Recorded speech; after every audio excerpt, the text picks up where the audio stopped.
Hi hello welcome back to my channel. It's me Srihan. AP రాష్ట్రంలోని మహిళలందరికీ కూడా అదిరిపోయే శుభవార్త అయితే వచ్చేసిందండి. దీపావళి పండగ సందర్భంగా మూడు పథకాల ద్వారా డబ్బులు అనేవి మీ అకౌంట్లో వేయబోతున్నారు. దీనికి సంబంధించిన పూర్తి సమాచారం ఈ వీడియో డీటెయిల్గా ఎక్స్ప్లెయిన్ చేస్తాను. మీరు ఈ వీడియోని స్కిప్ చేయకోకుండా మిస్ చేయకోకుండా ఫస్ట్ నుంచి ఎండ్ వరకు తప్పకోకుండా చూడండి.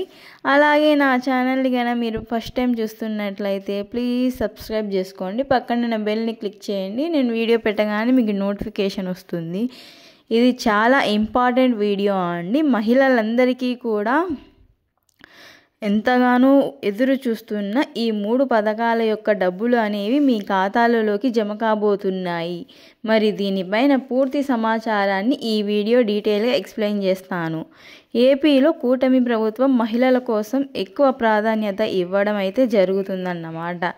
దీన్ని బట్టి సూపర్ 6 పథకాల్లో ముఖ్యంగా మహిళల కోసం ప్రత్యేకంగా పథకాలను రూపొందించడం అయితే జరిగింది. సూపర్ 6 పథకాలనే కాకుండా ఏపీలో కుటుంబ ప్రభుత్వం చెప్పిన పథకాలనే కాకోకుండా చెప్పని పథకాలని కూడా అమలు చేస్తుందండి.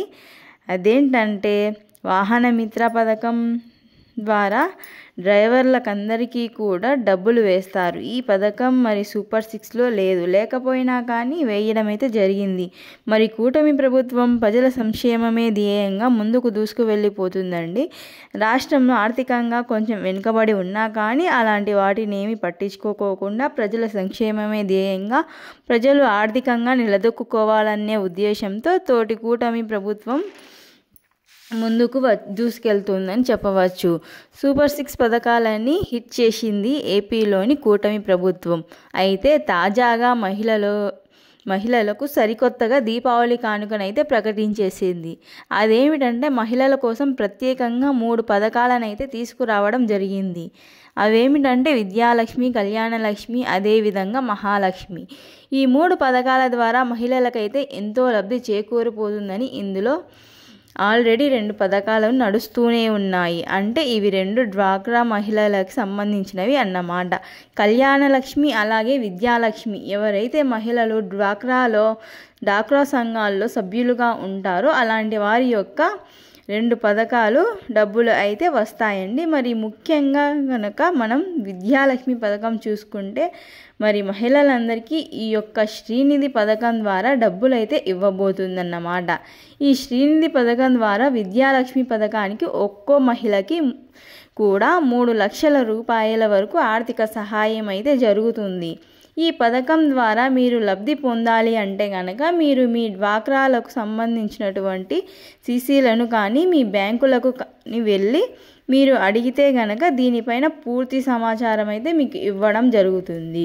ఈ శ్రీనిధి డబ్బులు మనకి వెలుగు ఆఫీస్లో ఉంటాయి కదండి.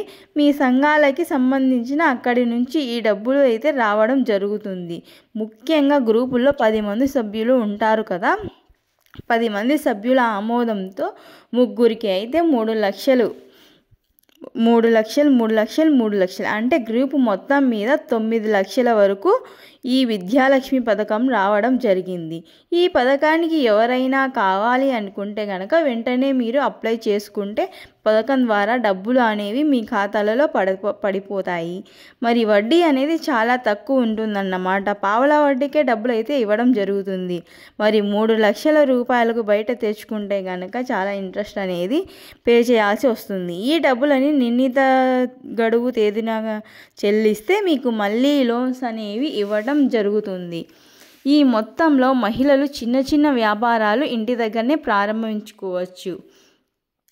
అది పేపర్ ప్లేట్స్ తయారీ కానివ్వండి, లేకపోతే ఏదైనా బట్టల షాప్ కానివ్వండి, కిరాణా షాప్ కానివ్వండి, అయినా సరే మీకు ఏదైనా ఇంట్రెస్ట్ ఉంటే ఆ వ్యాపారాన్ని మీరు పెట్టుకోవాలనే ఉద్దేశంతో మిమ్మల్ని ప్రోత్సహిస్తుంది గవర్నమెంట్. ఈ పథకాన్ని అయితే ప్రారంభించడం జరిగింది. దీనితో పాటు మరో పథకం ఏమిటంటే కళ్యాణ లక్ష్మి పథకం. ఈ పథకం ద్వారా గ్రూపులో ఉన్న సభ్యురాలకి వాళ్ళ పిల్లల పెళ్లి చేయాలంటే గనక ఈ పథకం ద్వారా ₹1,00,000 వరకు రుణాన్ని ఇవ్వడం అయితే జరుగుతుంది. అంటే మీకు ఆడపిల్లలు ఉంటే గనక ఆ పిల్లకి పెళ్లి చేయడానికి ఈ పథకం ద్వారా మీకు డబ్బులు అయితే వినియోగించుకోవచ్చు. ఇది చాలా కూడా మంచి విషయమనే చెప్పుకోవచ్చు. పేద మరియు మధ్యతరగతి మహిళలకు ఎక్కడా ఖర్చులకి వెనక్కి తగ్గకోకుండా డబ్బులు ఎక్కువ ఇబ్బంది పడకోకుండా ఉండాలని ఈ కళ్యాణ లక్ష్మి పథకాన్ని ప్రవేశపెట్టారు. చాలామంది మహిళలు ఏపీలో కూటమి ప్రభుత్వం ఈ పథకం ద్వారా కూడా ఇప్పటిదాకా చాలామంది మహిళలు లబ్ధి పొందారు. ఈ పథకం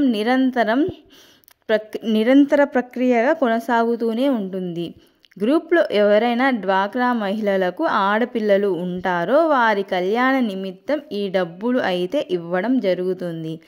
తర్వాత అందరూ మహిళలు ఎంతగానో ఎదురు చూస్తున్న పథకం మహాలక్ష్మి పథకం అంటే ఆడబిడ్డ నిధి పథకం. ఈ పథకానికి అక్టోబర్ 18వ తారీఖున ప్రారంభించాలని చెప్పి ఏపీలోని కూటమి ప్రభుత్వం నిర్ణయం తీసుకుంది. మరి మనకి అక్టోబర్ 10వ తారీఖున క్యాబినెట్లో సమావేశాలు అయితే జరిగాయండి. ఈ సమావేశాల్లో సీఎం చంద్రబాబు నాయుడు గారు అధికారులతో చర్చించడం అయితే జరుగుతుంది. మరి ఈ పథకాలను వీలైనంత త్వరగా అమలు చేయాలని చెప్పింది. అధికారులకు ఆదేశాలు వీలైనంత త్వరగా అమలు చేయాలని చెప్పింది.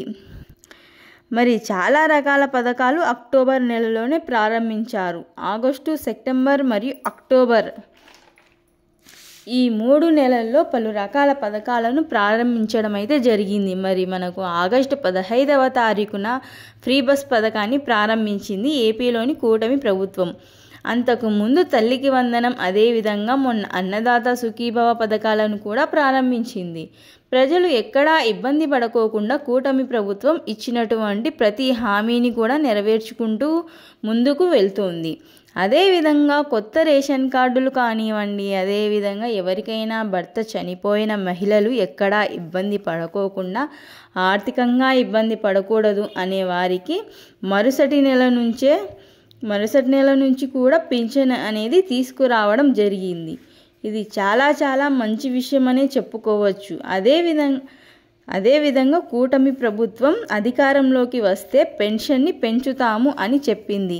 అనగా చెప్పినట్టుగానే అధికారంలోకి వచ్చి రాగానే పెన్షన్ భారీగా పెంచిన ఎక్కడ ఇబ్బంది అనేది లేకోకుండా ప్రతి నెల పంపిణీ చేస్తూ వస్తుంది. ఇంటి వద్దకే వచ్చి 1 లేదా 2వ తారీఖు లోపు పెన్షన్ అనేది చాలామంది ప్రతిష్టాత్మకంగా పంపిణీ చేయడం కూడా జరుగుతుంది. అదేవిధంగా ఆడబిడ్డ నిధి పథకం ద్వారా రాష్ట్ర వ్యాప్తంగా ఎవరైతే 18 ఏళ్ళు దాటి 59 ఏళ్ళ సంవత్సరంలోపు ఉన్న మహిళలు ఉన్నారో ప్రతి మహిళకి కూడా ఈ పథకం ద్వారా లబ్ధి చేకూరుతుంది. మొదట నెలకు ₹1,500 చొప్పున వేస్తాము అని చెప్పి ఆల్రెడీ కూటమి ప్రభుత్వం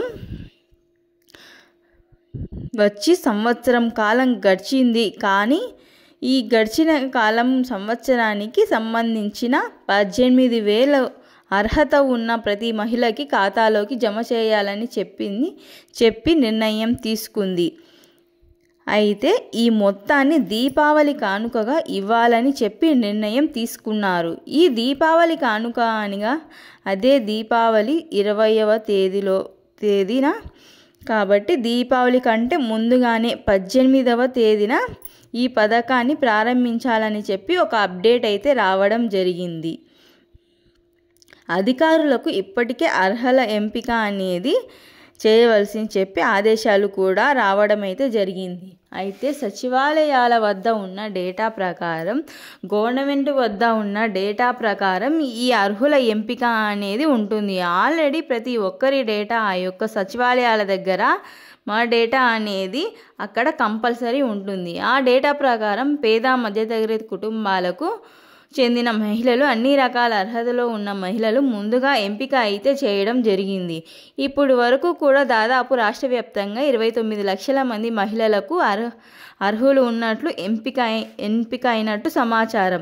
అయితే మిగిలిన మహిళలు కూడా ఈ ఎంపిక ప్రక్రియ అనేది చాలా హౌస్ హోల్డింగ్ మ్యాప్లో ఎవరు అయితే నమోదు చేసుకున్నారో ఆ హౌస్ హోల్డింగ్ డేటా ప్రకారం ఈ అర్హుల ఎంపిక అనేది జరుగుతుంది. అదేవిధంగా మరి మనకు కొత్త రేషన్ కార్డుల పంపిణీ అనేది జరిగింది. కొత్త రేషన్ కార్డుల పంపిణీ తర్వాత ఇంకా చాలామంది లబ్ధిదారులు ఈ పథకాన్ని ఎంపిక అయ్యే అవకాశం ఉందన్నమాట. కాబట్టి ఖచ్చితంగా ఈ ఆడబిడ్డ నిధి పథకం రావాలి అంటే రేషన్ కార్డు అనేది ఖచ్చితంగా కలిగి ఉండాలి. అదేవిధంగా రేషన్ కార్డు ఫింగర్ ప్రింట్స్ ద్వారా అథెంటిక్ అనేది తంబెట్టింగ్ అనేది చేయించుకోవాలి. దీనితో పాటు ఆధార్ కార్డు, ఈకేవైసీ చేయించుకోవాలి. తర్వాత మీ యొక్క బ్యాంక్ అకౌంట్లోకి ఎన్పిసిఐ లింక్కి చేయించుకొని ఆధార్ కార్డు, ఫోన్ నంబర్ కూడా బ్యాంకు ఖాతాలోకి జమ చేసుకొని ఉండాలన్నమాట. తర్వాత మీకు కొన్ని డాక్యుమెంట్స్ అనేవి కలిగి ఉండాలండి. అవి ఏమిటంటే ఇన్కమ్ సర్టిఫికేట్ ఒకటి, క్యాస్ట్ సర్టిఫికేట్ ఒకటి.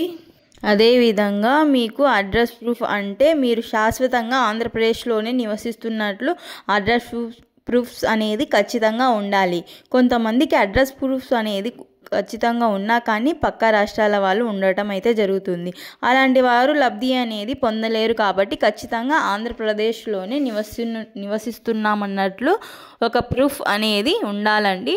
మీ యొక్క అడ్రస్ సబ్మిట్ చేయాల్సి ఉంటుంది. ఇవన్నిటిని కూడా మీరు సిద్ధంగా ఉంచుకుంటే ఒకవేళ అర్హత లిస్టు కనుక మీ పేరు రాకపోతే అప్పుడు మీరు ఈ డాక్యుమెంట్స్ అన్నీ తీసుకొని వెళ్ళి సచివాలయాల దగ్గర అప్లై చేసుకోవాలని చెప్పి గ్రీవెన్స్ తీసుకురావడం అయితే జరిగింది. కాబట్టి రాష్ట్ర వ్యాప్తంగా ఉన్నటువంటి మహిళలందరూ కూడా అక్టోబర్ 18వ తారీఖు ఆడబిడ్డ నిధి పథకం ద్వారా 18,000 రూపాయలు అయితే ఖాతాలోకి రాబోతున్నాయి. ఈ మొత్తాన్ని మహిళల యొక్క ఆర్థిక సంక్షేమం కోసం గవర్నమెంట్ అయితే తీసుకువచ్చింది. ప్రతి నెల 1,500 రూపాయలు మనకి ఒక పెన్షన్ లాగా ఇవ్వటం పెన్షన్ ద్వారా ఇవ్వటం వాళ్ళకి ఇంటి ఖర్చులకి కానీ ఆర్థికంగా నిలదొక్కుకోవడానికి అన్న ఉద్దేశంతో గవర్నమెంట్ ఈ యొక్క పథకాన్ని తీసుకురావడం అయితే జరిగిందన్నమాట. తల్లికి వందనం పథకానికి డబ్బులు ఏ విధంగా అకౌంట్లు వేశారో అదేవిధంగా ఆడబిడ్డ నిధి పథకానికి సంబంధించిన డబ్బులు కూడా ప్రతి మహిళ యొక్క ఖాతాలోకి జమ కాబోతున్నాయి. కాబట్టి రాష్ట్ర వ్యాప్తంగా ఉన్న మహిళలందరూ కూడా సిద్ధంగా ఉండండి. ఈ పథకాలను తీసుకోవడానికి సిద్ధంగా ఉండండి. ఇదండి ఇవాల్టి వీడియో. ఈ వీడియో మీకు నచ్చితే లైక్ చేయండి, షేర్ చేయండి, కామెంట్ చేయండి.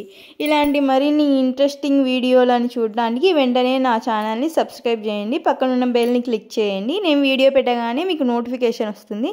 Thank you for watching. Bye bye, Tata.